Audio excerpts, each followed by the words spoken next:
Діджитал-маркетинг – це система рекламування певного товару або продукту, або послуги в інтернеті за допомогою різних джерел.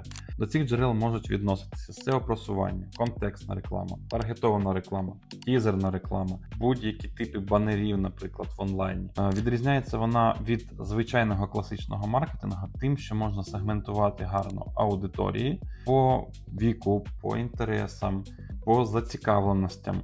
В той час, як, наприклад, та сама реклама на ТВ або радіо не може сегментувати цих аудиторій і дивитися, і давати чітку результативність.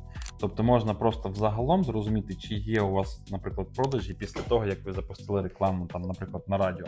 Але чітко порахувати, скільки було конкретно з реклами на радіо, або там на телебаченні, або з банеру, наприклад, який висить на вулиці, це неможливо. Діджитал-маркетинг дає можливість порахувати, звідки були продажі при правильному налаштуванні і роботі з ним.